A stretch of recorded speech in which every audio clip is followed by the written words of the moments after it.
You ever seen somebody fly by on a motorcycle and you thought like, damn, I need one of them in my life? I think we all have, if you into bikes, okay? That's a big F. Either way, it's something about the speed, the look, just the way they lean through these cars, and it's just the whole thing, bro. It's a whole vibe to it, okay? But before you make a rash decision and go buy a bike, I'm gonna tell you what nobody told me before I bought my first bike.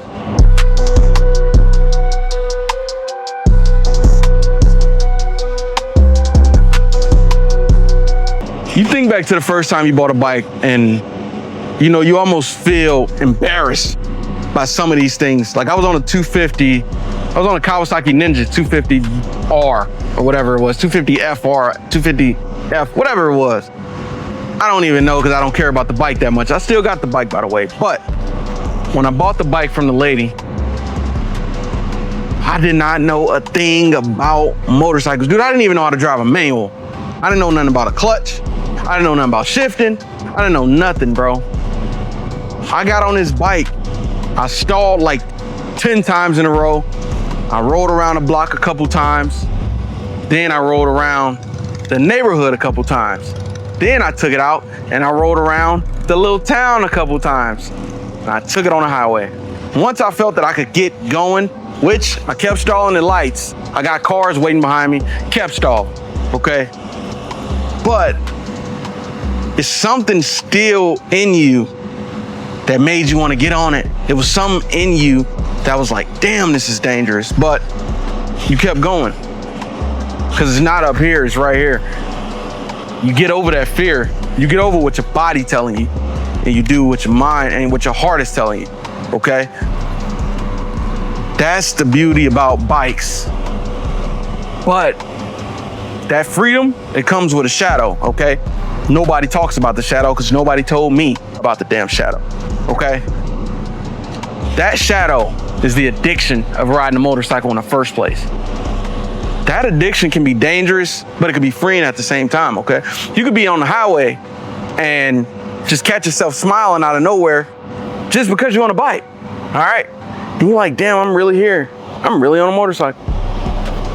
That's the freeing part of it, because that's the one time of the day that you're not thinking about nothing. You just straight, you're thinking about what's in front of you, the pavement, the people around you, and it's something about that acceleration, the little pop to it, the torque to it. It's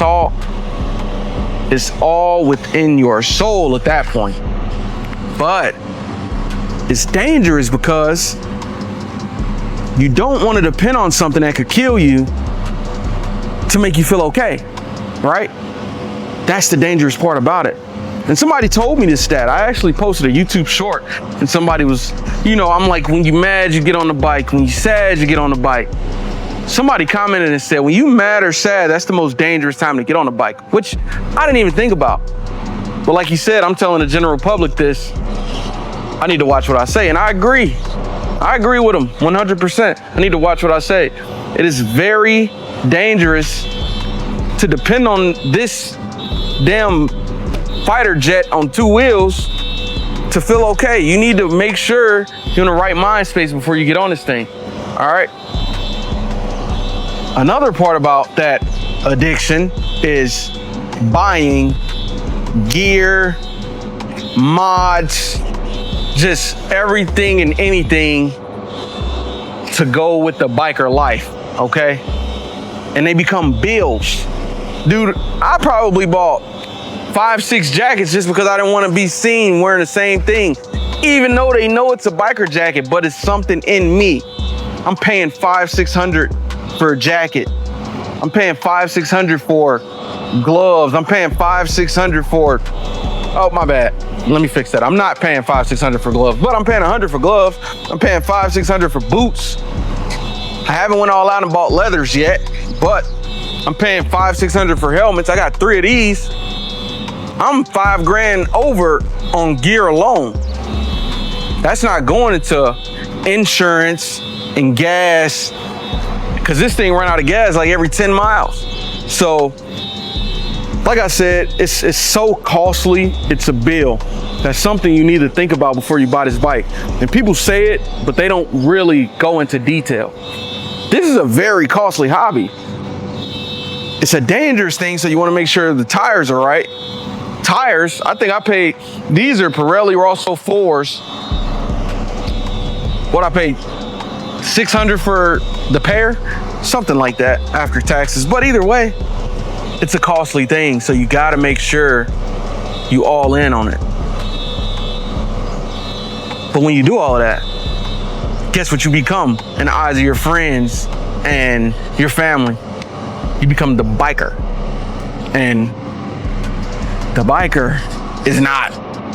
The biker is cool in everybody's eyes, but nobody invites the biker anywhere anymore because they think he'll ride the bike. He doesn't want to ride with them, you know. He don't want to carpool no more. He want to ride his bike, which I understand, dude. It was so bad at the beginning. If I got invited to Costco as a family, I would ride my bike and let everybody else ride in the car. Just because I wanted to ride my bike. That bad, dude. It's so bad. Your coworkers start out every sentence when you're talking about a bike with, oh man, you crazy, man. I wouldn't be on that bike, man. People too stupid out here nowadays. People drive so dumb nowadays. You probably one of them. Shut up. You know what I'm saying? But these are conversations you got to deal with when you become the biker. When you're the biker, though, you also got to deal with the cops. And the cops, they love bikers. It's a love-hate relationship with bikers. They love them because they make the day exciting. You got guys that run, and don't be on an aggressive sports bike, because if a bike just ran a day ago and they see you, you part of the problem automatically. You don't even got to be from that area, but you're part of the problem. But this is something you got to deal with. So like I said, before you buy a bike, you need to think about these things. Are you willing to deal with this? Are you willing to deal with the pain that comes with this? Because it is pain, not just physical pain, which it is that, the numbness and the sore legs from sitting in an aggressive position, and the sore back, the sore neck from looking up while you tucking. It's all aggressive. You just got to make sure that pain is worth it to you. You also got the pain of them rocks that's hitting you. Feel like a rubber bullet. But you also got the pain of the cops, the police. You also got that pain. But you also got the emotional pain of seeing a biker go down, or dropping your bike. You drop yours, it feel like you just ran straight into a brick wall at 90 miles an hour. It could be slow speed. Dude, you could drop it on accident by not putting the kickstand down. You feel like the world about to end because you don't know what you broke, if it's gonna start, if you're gonna be able to pick it up alone, depending on how heavy that bike is. You know what I'm saying? So this is all pain in some shape, form, or fashion. Are you ready for that pain though? As a newbie, as a new rider, we welcome all new riders around here. On my channel, we welcome them all. You come on over. But like I said, let's get back to the part about a rider going down. Even if you don't know this guy, you could be on the highway just going by, but you see the helmet still rolling. You see the gloves in the street, his shoe on that side of the road, 10 people standing in a circle over him trying to strip off his gear, his bike missing a wheel up the street on the side of the guardrail somewhere. Like I said, even if you don't know him, it sticks with you, bro. It's something that will not go away, and you will remember that forever. And you can only relate it to you. These are things nobody taught me. These are things nobody told me. I didn't have somebody in my family that rode bikes before me. I'm a first generation biker, buddy. So you probably are too. And it's a good chance you are, because a lot of people are. Everything I know about this bike I had to teach myself. Trial and error, or the great encyclopedia of today, YouTube. That was the way I went.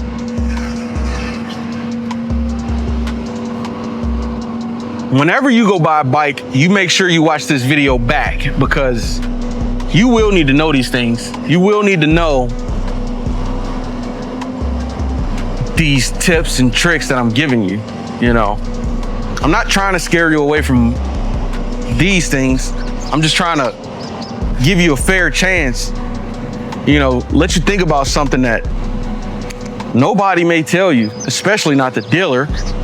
They're not gonna tell you about when you lean in and it's super windy outside, you feel that wobble and you like, am I going down on the next one? Or you out here dodging cars because they don't know how to drive, or somebody brake check you. That's just, they're not gonna tell you this. So make sure you think about this, make sure you watch this back. Either way, if you are about to start riding, make sure you ride smart, ride safe, and the ride is not always bad. And it's not always gonna be fun. It's not always gonna be a walk in the park, but it's damn sure gonna always be worth it. Either way, it's J-Rod. Make sure you like, comment, subscribe, and I'll see you on the next one.